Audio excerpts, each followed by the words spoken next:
চিন্তা করেন একটা 4 মডেল এক্স করোলা যদি কিনতে চান, ওল্ড শেপ কিনতে গেলেও কত টাকা লাগবে, আর নিউ শেপ কিনতে গেলে তো ভাই 4, 5, 6 যেটাই কিনেন 13 লাখ টাকা, 13.5, 14 লাখ টাকা পর্যন্ত দাম চলে যায় গাড়ি পেতে। আজকে ভাই একটা 10 মডেলের 12 সিটের গাড়ি দিব, ব্ল্যাক কালারের গাড়ি দিব, অরিজিনাল তেলের গাড়ি দিব, এবং 12টা সিটের মধ্যে 8টা সিট 360 ডিগ্রি পর্যন্ত যেখানে থাকে ওখান দিয়ে ঘুরানো যায়, কিছু সিট আগে পরে করা যায়, জায়গা কম বেশি করা যায়। 6টা এসির ভেন্ট আছে পিছনে, মানে আপনি সেন্ট্রাল এসিতে এক্সট্রা 6টা ভেন্ট পাচ্ছেন, আবার সামনের দিকে ভেন্ট আছে, মানে 10-12টা এসির ভেন্ট। পুরো গাড়িতে এসি চাললে কয়েক মিনিটের মধ্যেই বরফ শীতল হয়ে যাবে, মানে ওইটা আপনি ফিল করতে পারবেন। 10 জন যান, 12 জন যান, 15 জন পর্যন্ত এই গাড়িতে ড্রাইভার সহ আরামসে বাংলাদেশের যে কোনো জায়গায় ভ্রমণ করতে পারবেন। কিন্তু বাজেট লাগবে কোন গাড়ির? এক্স করলা নিউ শেপের বাজেট, মানে একটা এক্স করলা 4-এর হোক, 5-এর হোক, 6-এর হোক, গাড়ির বাজেট থাকলে এই গাড়ি টেনশন নিতে হবে। আমার মনে হয় 6-এর গাড়ির বাজেট লাগবে না, 5-এর বাজেটই দিয়ে দেবেন ইনশাআল্লাহ। 5-এর গাড়ির বাজেটও লাগবে না বলা যায়, 4-এর একটু বেশি লাগবে। তো আজকে কথা বলতেছি কোরিয়ান ব্র্যান্ড হোন্ডা এর এইচ1 গাড়ি নিয়ে। যারা প্লেনে টিকিট কেনেন অনেক টাকা খরচ করে ঢাকা থেকে বিভিন্ন জেলায় যাওয়ার জন্য, ওই প্যারা আপনার নিতে হবে না, ওই প্যারাও লাগবে না, ঘামতে ঘামতে আপনার ক্লান্ত হওয়া লাগবে না। প্রাইভেট গাড়ি কিনবেন, পিছে এসি পাবেন না, আর এমন একটা গাড়ি কিনবেন মনে হইলো আপনার রুমের ভিতরে বসে আছে, এসি ছাইরা নিজের রুমে বসে আছে, রুমের ভিতরে বসে আছে, সোফায় বসে আছে। তাও এখন অনেক কি বলতে পারেন যে এত তো কথা বলতাছেন ভাই, উপর দিয়ে তো শুধু কালা কালাই দেখতাছে, ভিতরে কি আছে ভাই একটু খুলেন না। বাহিরে কালো ভাই, ভিতরে বিস্কিটের আলো, এই যে দেখেন বিস্কিট কালার। মাশাআল্লাহ, জাস্ট একবার ইন্টেরিয়রটা দেখেন। আপনাদের কাছে ভালো লাগতেছে কিনা পার্সোনালি বলে। অলরেডি হয়তো দেখতে পাচ্ছেন 1টা 2টা 3টা সিট এরকম ফোল্ড করা আছে, এগুলো কিন্তু সিট, আবার এটা ভাইবেন না র্যান্ডমলি এরকমই, এগুলো সিট আপনি এরকমের বক্স হিসাবেও রাখতে পারেন, যার মধ্যে 2টা 3টা করে কাপ হোল্ডার আছে, আবার এখানে টি টেবিলের মতো অংশ আছে, এখানে চাইলে আপনি ল্যাপটপ থেকে শুরু করে এই ধরনের জিনিস রাখতে পারেন, মানে ওই ধরনের একটা সিস্টেমও কিন্তু আছে। এই যে সেটআপে আছে এই সেটআপে গাড়ি ইউজ করতে পারবেন, আবার ওই সিট গুলো উঠাইয়া ইউজ করতে পারেন। এই দেখেন এই পর্যন্ত উচ্চতা, এই পর্যন্ত 10টা লাগেজ কিন্তু আরামসে ক্যারি করতে পারবেন।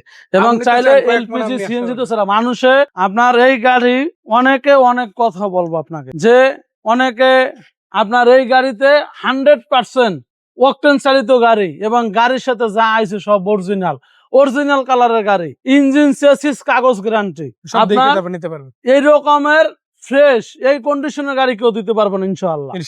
ভিতর থেকে যদি দেখেন আসলে এই সিটগুলো 360 ডিগ্রি ঘোরানো সম্ভব, যে সিটিং আছে তার উল্টোটাও করা যায়। এর ফলে কি ভিতরে মনে হবে যেন ড্রয়িং রুমে পাশাপাশি বসে গল্প করতে করতে বিভিন্ন জায়গায় জার্নি করতে পারবেন। আপনি তো গাড়িতে কোথাওটা যাচ্ছেন ওটা ফিলই হবে না এই গাড়ির ভিতরে, ডেকোরেশনটা এমন। আবার এখানে কিন্তু আপনি সিলিং টিভিও পাচ্ছেন, আপনি কিন্তু যে কোনো মুভি বা এই জাতীয় এন্টারটেইনমেন্ট দেখতে দেখতে পারতেছেন। ওটার কারণে কিন্তু ড্রাইভারের কোনো প্রবলেম নাই, কারণ ওনার জন্য আবার আলাদা মনিটর আছে, ওটা আবার অ্যান্ড্রয়েড সেট এখানে ভাই ইনস্টল করে দিয়েছে, ভিতরে কিন্তু কমপ্লিট বেজ ইন্টেরিয়র পেয়ে যাচ্ছেন। ব্ল্যাক কালারের গাড়ি, ইঞ্জিনটা সেরা, চাকা রিম থেকে শুরু করে অসাধারণ গাড়ি, আর এটা লাইট, গিয়ার বক্স, পারফরমেন্সের দিক থেকে কোনো কমতি নাই, মানে সেরাদের সেরা গাড়ি, এটা নিঃসন্দেহে বলা চলে ইনশাআল্লাহ। সো এটার ইঞ্জিন রুমের কি অবস্থা ভাইয়া? দেখেন ভাই, মনে হলো যে নতুন একটা ইঞ্জিন লাগাই রাখছে। মাশাআল্লাহ, লুকাসের একটা নতুন ব্যাটারিও দেওয়া আছে, এবং আপনি নাট বল্টু গুলো যদি দেখেন একবার দেখলেই হবে আপনাদের জন্য যথেষ্ট একটা ফিলিংস কিন্তু এই গাড়িতে আলহামদুলিল্লাহ দিচ্ছে। সো এটা কত মডেলের গাড়ি ভাই? এটা 10-এর মডেল, 11তে রেজিস্ট্রেশন, আপনার 100% অকটেন চালিত গাড়ি। বাংলাদেশে যে ফিটিং আইছে, যে ইঞ্জিন আছে এখন পর্যন্ত গাড়ির সাথে গুলাই আছে অরিজিনাল, ঠিক আছে? আপনার টেনশনের কোনো কারণ নাই, আপনার কাগজে যা লেখা আছে তাই পাবেন। যে এই গাড়িতে অনেকে ডিজেল ইঞ্জিন লাগাই রাখে, অনেকে ডিজেল খুললে পেট্রোল লাগায়, পেট্রোল খুললে ডিজেল লাগায়, হাইএক্সের ইঞ্জিন লাগায়, এত প্রেশানি খোলা কাটা মডিফাই পাবেন না। আপনার গাড়ির সাথে যা আছে 100% সেটা পাবেন। বাংলাদেশের যে কোনো জায়গা থেকে আপনি চেক করে নিতে পারবেন। কত দাম দিচ্ছেন এটার দাম দিচ্ছি ভাই, তো ভাই বললাম যে এক্স করোলা নিউ শেপের বাজার থাকলে হবে আস্কিন 12,70,000। এটা তো ফিক্স না? এটাও ফিক্স না, তারপরও 10,000 কম, 12,60,000। জি, আসলে আর একটু কম বেশি করা যাবে, আর তারপরও আসলে কিছুটা সম্মান করবেন ইনশাআল্লাহ। এছাড়া দেখেন সানরুফ সহ একটা টুসন গাড়ি আছে, এটা হুন্ডাই ব্র্যান্ডের, 11 মডেল, 11তে রেজিস্ট্রেশন, বাংলাদেশে ব্র্যান্ড নিউ আসা গাড়ি। এই গাড়িটার প্রাইস আপনি চিন্তা করেন, এটা 11 গাড়ি কত টাকা প্রাইস হতে পারে? পুশ স্টার্ট, সিট পাওয়ার, 4 চাকা disc brake, original light, original glass, এখনো ম্যাক্সিমাম পার্ট অরিজিনাল কালারে আছে। এরকম একটা গাড়ি আপনি যদি চিন্তা করেন কত টাকা বাজেট হতে পারে? হয়তো বলবেন 16 লাখ, হয়তো 15 লাখ, হয়তো 14 লাখ, এত টাকা লাগবে না। 13,90,000 টাকারও নিচে, 13,80,000 টাকারও নিচে এই গাড়িটা কিন্তু আপনারা পারচেজ করে নিতে পারেন ইনশাআল্লাহ।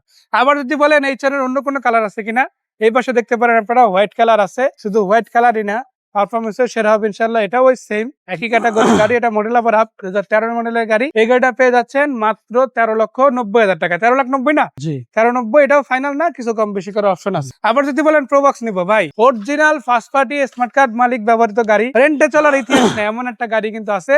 অরিজিনাল তেলে ছিল, ভাইয়ের হাতে আসার পরে ভাইয়া বর্তমানে এলপিজি করাইছে, LPG করে তো দিয়েছে, কাগজ 16 টাগজ আছে, লিটার। দেখে নিতে পারেন। জি। এই গাড়িটা আপনারা যদি নিতে চান 2010 মডেল 16 রেজিস্ট্রেশন গাড়ি, কত টাকা প্রাইস দিবেন? এটার দাম দিচ্ছি ভাই আজকিন 9,50,000, তারপরও 20,000 টাকা অনার থাকবো। এরপরও কিছুটা কমবে, মানে 9,30,000 আশেপাশে একটা জি। দামে আসবে, তারপরও কিছুটা কম বেশি হলেও হতে পারে। ইনশাআল্লাহ। কোথায় আসবে, কোথায় সেই গাড়িগুলো দেখা ঢাকা যাবে? কুড়িল জমস রোড সিটি সেন্টার, মানে মা আসলেই হবে বাবার দোয়া ইনশাআল্লাহ। এন্টারপ্রাইজ। আর ভাইকে ফোন দিতে হলে স্ক্রিনে থাকা নাম্বার আছে, কল দিতে পারেন। যে কোনো গাড়ির ছবি ভিডিও লাগলে ভাই শেয়ার করবে, এবং গাড়ির সাথে গাড়ি এক্সচেঞ্জও পসিবল। আসেন, বাকি কথা সাক্ষাৎ হবে।